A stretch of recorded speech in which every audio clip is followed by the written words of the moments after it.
Today I'd like to explore the Scotch opening. It doesn't have a lot of theory in it. I couldn't find any very critical lines, so I just decided to just wing it basically. E takes d4 is most common by black because black can't really hold on to the e pawn in a comfortable manner. If, for example, d6, then just exchange on e and exchange of queens and bishop c4 and white should be better, or just bishop b5 and then bishop d7. It transposes to the Steinitz variation of Ruy Lopez, so we often see e takes d, and here bishop c4 is the Scottish gambit, not recapturing the pawn immediately and probably playing c3 later, offering another pawn. And well, knight takes d4 is most common.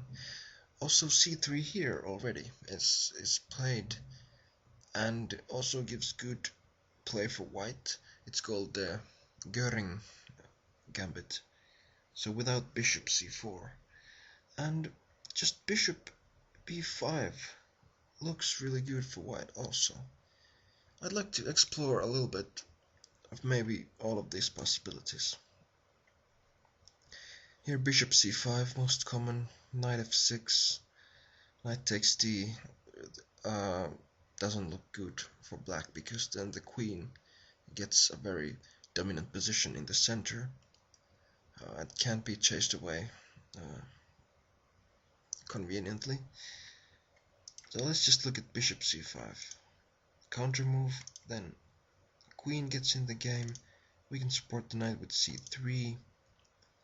Knight develops, bishop develops, something like this. And it's quite drawish actually. Let's go back if there's anything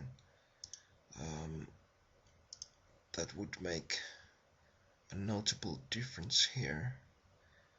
Also b6 is possible, which actually gives black a good game. So this is perhaps something that white should look out for.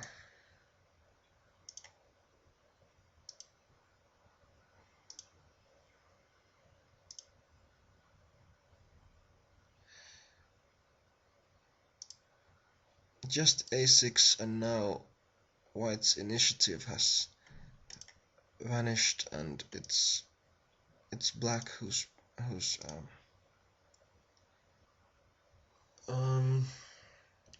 trying to press, but here suddenly it's equal again. So I guess we shouldn't trust these results so much and rather just look at the position and ask ourselves, like, what do we think? Do we think black is better? Do we think white is better?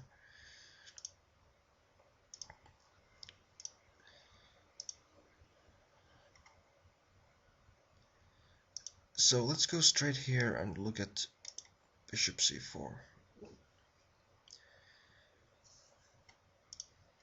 Knight f6, e5,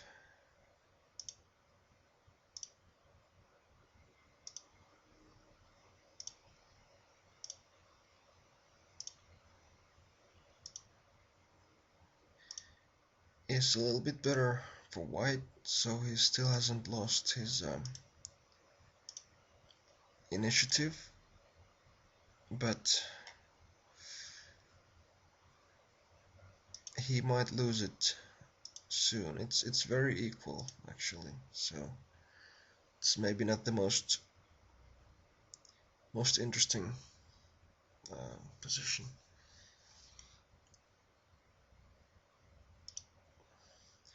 That wasn't really gambiting a pawn because white was able to recapture that pawn. let's look at c3. Takes on c, and this looks really good for white. Let's see how white is going to convert this into a win. Bishop b4, best play by black. Bishop c4, focusing on f7.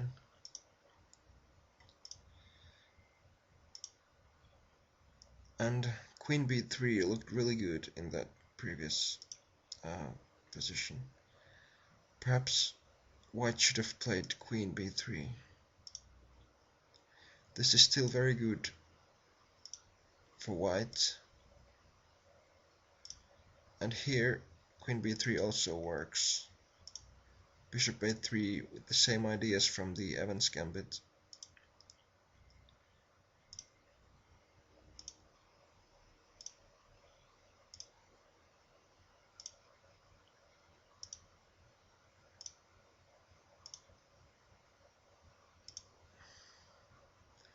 And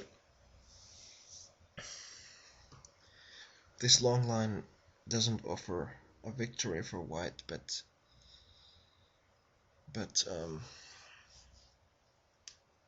chances of victory, I guess.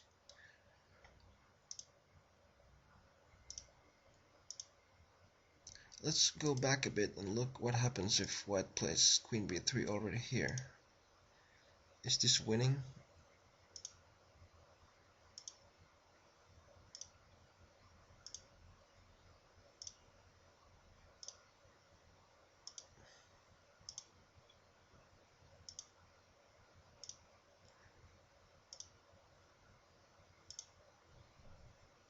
So it's best to just move the king away. If black tries something like bishop d7, perhaps it's more difficult to defend.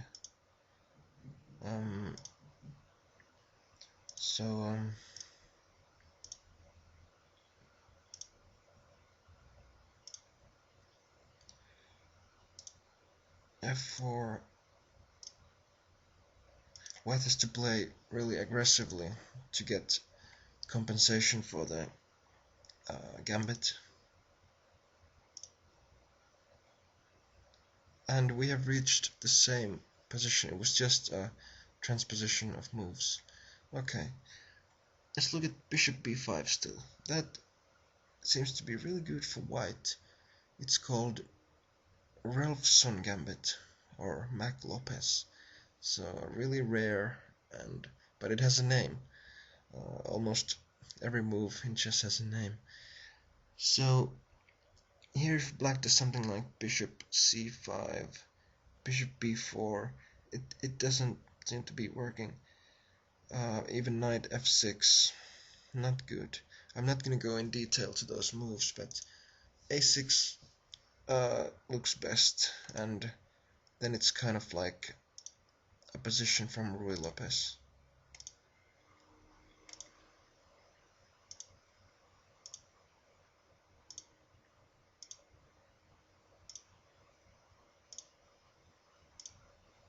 With a very interesting pawn structure for black.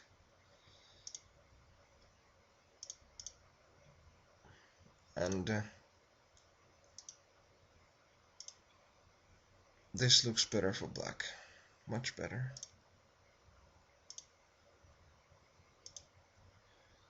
So, as promising as bishop b5 looked, if black plays a6, it's kind of refuted, funnily enough. So, don't try that in your own games. Anyway, I think Scotch opening is good for basic practice on how to control the center and how to maybe get initiative through some pawn sacrifices. Thanks for watching.